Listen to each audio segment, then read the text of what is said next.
Oke, Bismillahirrahmanirrahim. Assalamualaikum warahmatullahi wabarakatuh.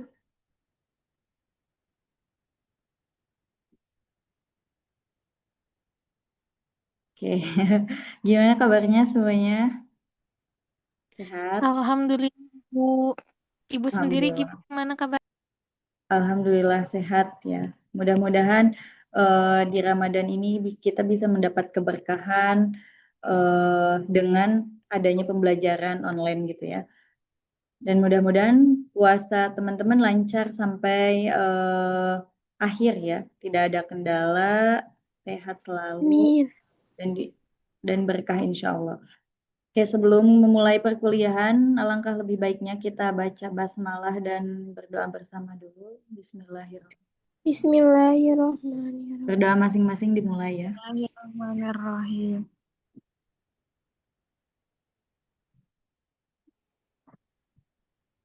Oke, berdoa selesai. Oke, baik, balik lagi ya ke mata kuliah psikologi konseling. Terima kasih teman-teman yang sudah mengerjakan tugasnya kemarin ya, yang on time. Terus bagi yang tidak mengerjakan tugas, mudah-mudahan nanti ke depannya bisa lebih baik lagi. Oke, kita lanjutkan materi di minggu ini tentang karakteristik konseling. Nah, kalau teman-teman bisa dilihat silabusnya, ini pertemuan keempat ya, tentang karakteristik konseling.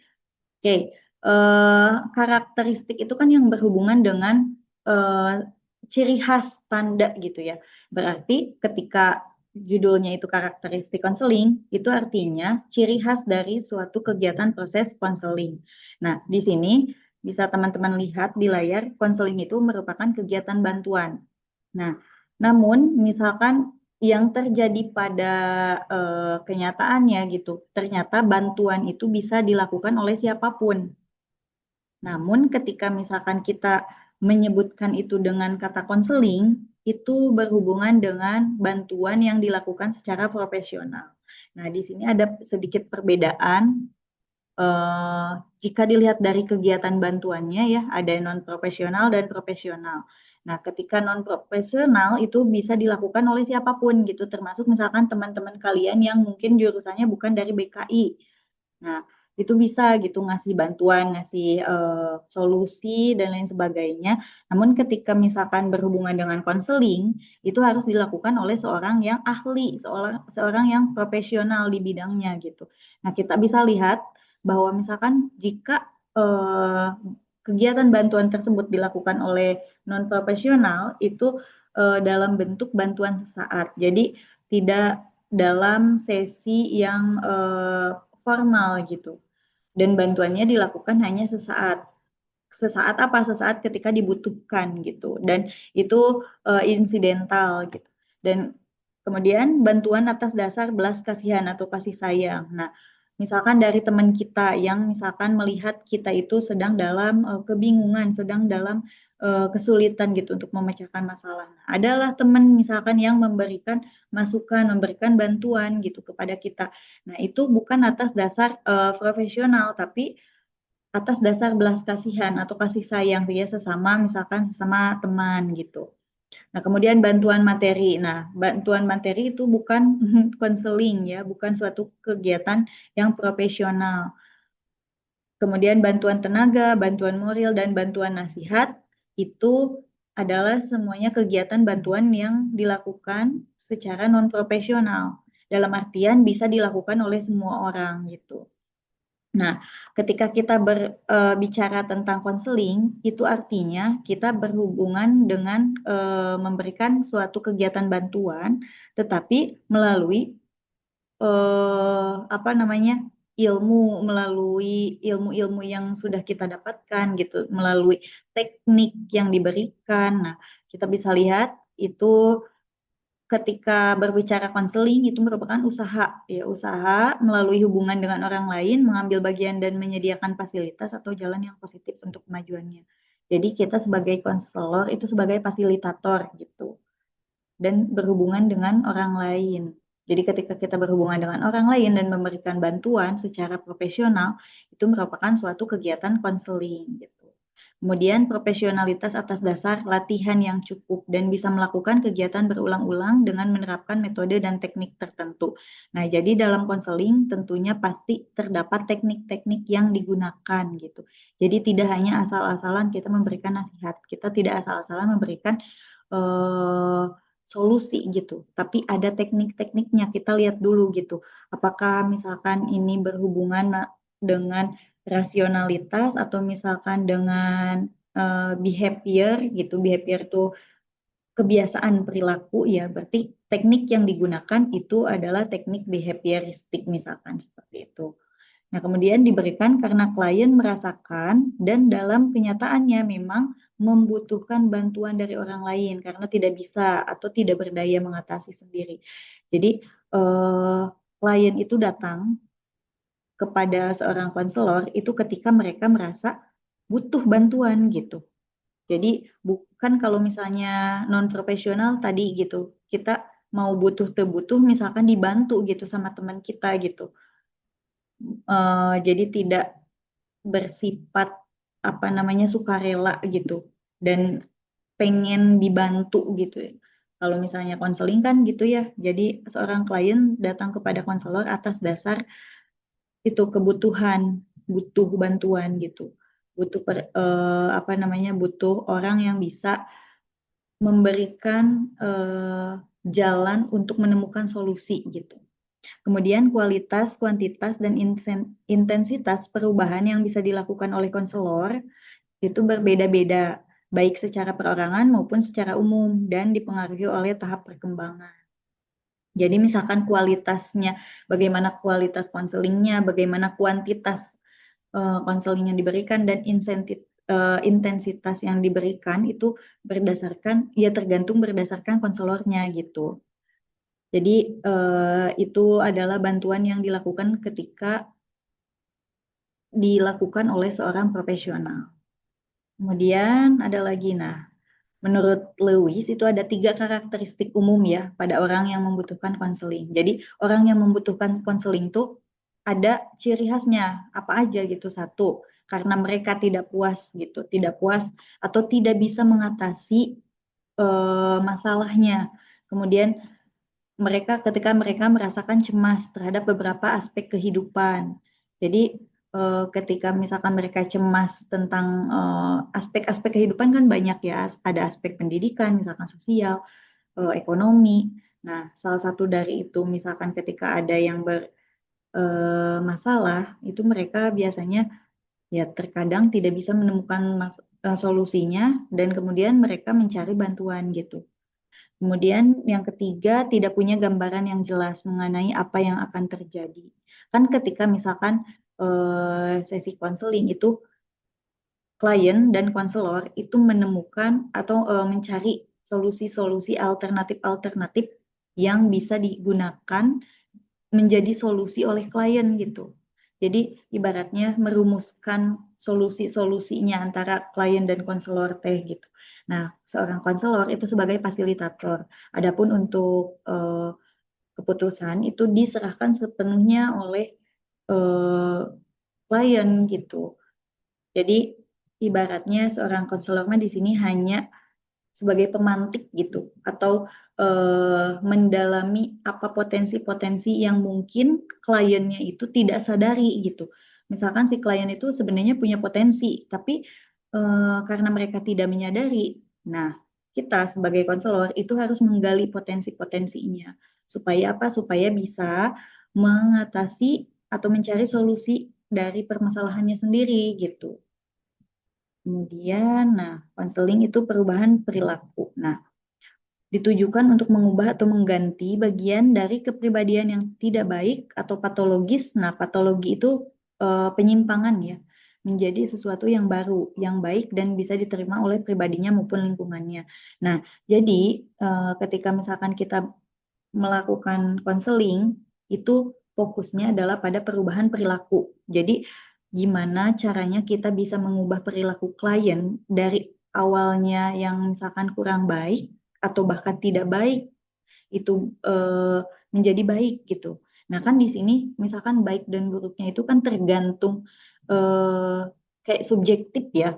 bisa jadi misalkan menurut Ajwa mah ini teh baik, tapi menurut Yaya mah ini teh tidak baik. Nah, disinilah misalkan klien apa namanya berbicara gitu atau misalkan menceritakan apapun yang terjadi gitu kepada konselor, entah itu baik ataupun buruk, nanti misalkan ketika si konseli atau klien itu merasa ada ini tuh udah baik gitu, tapi menurut aturan sosial itu kurang baik. Nah, kita sebagai konselor itu harus bisa meluruskan gitu, gitu ya.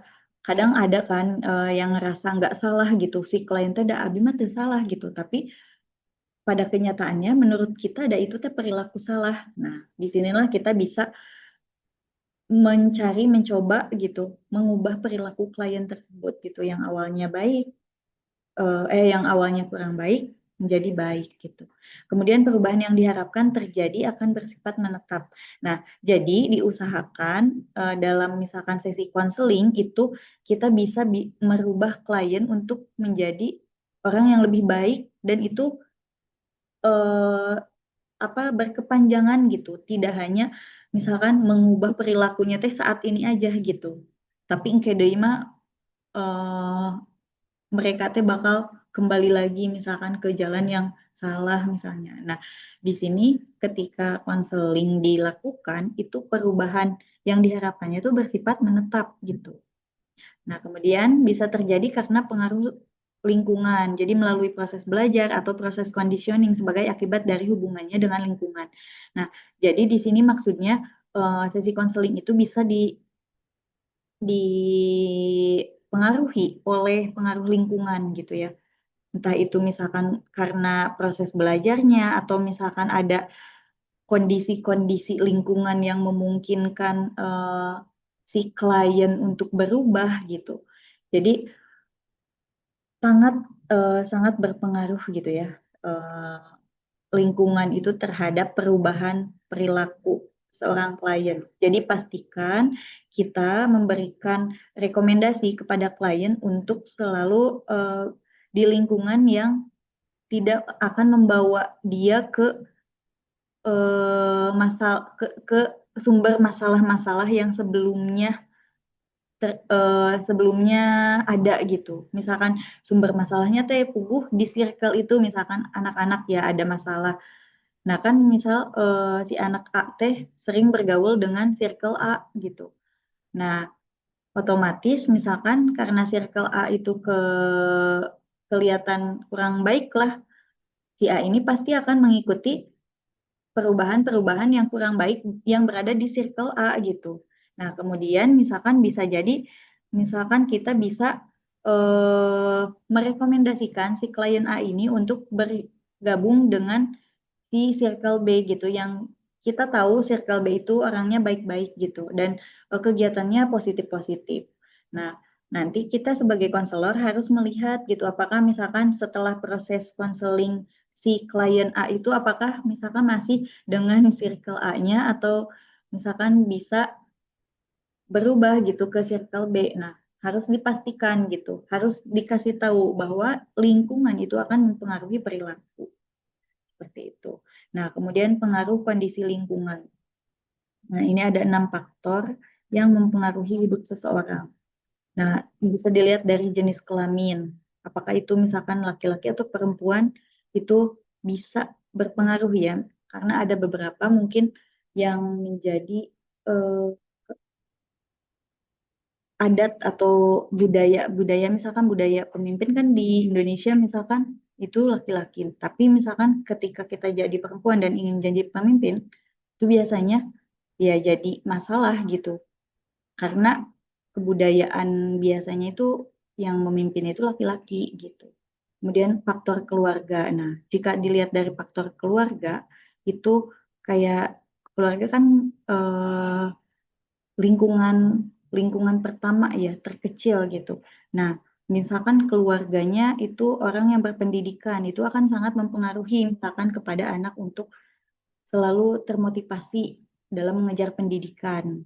Itu contohnya ya. Atau nilai norma pertama kali kan diterapkan di keluarga gitu. Kemudian kebudayaan. Nah, kebudayaan itu berpengaruh juga kayak dalam segi Ya misalkan di budaya Sunda mah kalau misalnya menghormati orang yang lebih tua itu bisa lewat, misalkan mau lewat ke orang yang lebih tua itu agak menunduk gitu. Tapi di kebudayaan lain itu hanya cukup dengan jabatan apa salim aja gitu. Nah, itu bisa mempengaruhi juga ya.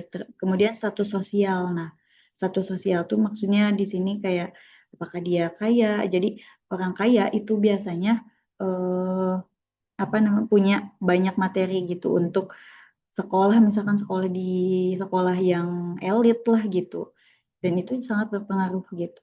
Kemudian daerah, nah apakah misalkan di daerah perkotaan atau perkampungan itu bisa mempengaruhi gitu. Ada orang kota sama biasanya beda juga gitu sama orang daerah gitu. Dari ya bisa dilihat dari perilakunya lah gitu, atau kebiasaan-kebiasaan yang ada gitu. Kemudian keturunan, nah keturunan juga sangat berpengaruh ya. Misalkan dia keturunan keturunan apakah keturunannya memang baik, misalkan kalau kalau misalnya kurang baik kan nanti terkadang sama aja mengikuti gitu, mengikuti keluarganya atau mengikuti ya itu yang ada di bawah pengasuhannya. Jadi setiap pribadi harus dilihat ya dalam hubungannya dengan lingkungan. Atau misalkan, nah, oh, untuk keturunan kayak hal-hal yang bersifat temperamen, nah, temperamen orang itu tergantung keluarganya gitu. Kadang temperamen itu kan kayak apa namanya, cara dia mengelola emosi, cara dia menyikapi suatu perbuatan gitu, atau misalkan tentang kesehatannya itu tergantung keturunan gitu. Kesehatan kan sangat berpengaruh juga ya, sehat. Orang yang misalkan punya keluarganya misalkan punya penyakit, kadang bisa diturunkan kepada anak dan itu sangat berpengaruh gitu. Kemudian pembatasan pada klien dalam konseling. Nah, di sini ada beberapa ada empat ya, ada empat batasan. Pertama, kita lihat targetnya. Target dalam proses konseling itu klien harus bisa menemukan atau mengembangkan dirinya agar mampu berdiri sendiri, dapat dan dapat berlangsung lama dan menjadi tidak ketergantungan. Ini tidak ketergantungan ya. Jadi proses konseling itu targetnya kita bisa menjadikan klien itu mandiri. Jadi nanti tidak bergantung kepada kita gitu sebagai konselor. Ibaratnya eh, misal contohnya klien itu terus-terusan meminta konselor gitu untuk mengambil suatu keputusannya. Nah itu nggak boleh gitu. Berarti sesi konseling yang dilakukan itu tidak berhasil. Karena apa? Karena si klien itu tidak mandiri setelah proses konseling gitu. Jadi apa-apa tergantung ke konselor. Apa-apa mau memutuskan nelpon konselor misalkan. Nah gitu. Kemudian itu batasannya ya. Batasannya berarti kita harus bisa menjadikan si klien itu lebih mandiri. Kemudian yang kedua, perlu pembatasan agar klien dapat melatih dan meninjau apa yang harus dilakukan. Nah, jadi maksudnya di sini konselor itu harus menetapkan jadwal sesi yang ketat gitu. Untuk apa? Nah, untuk melatih klien agar dapat memfungsikan aspek rasio. Jadi ibaratnya kita memberi jeda gitu. Jeda antara proses konseling pertama ke konseling yang kedua, misalnya seperti itu. Jadi selama proses batasan antara sesi konseling satu ke konseling dua itu kita harus melihat gitu apakah misalkan apa yang kita sarankan di sesi konseling pertama itu dilakukan atau tidak gitu. Kemudian di dalam rentang jarak antara sesi satu sesi dua juga kita kan bisa secara tidak langsung ya melatih klien gitu untuk sadar gitu, untuk menyadari, untuk memahami dirinya sehingga mereka bisa mengendalikan diri. Yang ketiga itu strategi melalui perubahan waktu konseling yang semakin diperpanjang. Nah, maksudnya apa? Bukan berarti kita ingin si konseli itu terus-terusan datang gitu. Justru ketika misalkan konseling bisa dikatakan berhasil ketika si konselingnya itu atau si konselingnya itu tidak datang terus-terusan gitu. Jadi ibaratnya setelah 1, 2, 3 itu cukup dan kedepannya mereka udah berubah jadi lebih baik gitu. Nah itu berarti sesi konselingnya itu berhasil. Nah kalau maksudnya di sini apa strategi melalui perubahan waktu? Maksudnya misal awalnya itu sesi konseling kan biasanya tidak bisa dilakukan hanya 1 kali, cukup 1 kali. Biasanya dilakukan beberapa kali.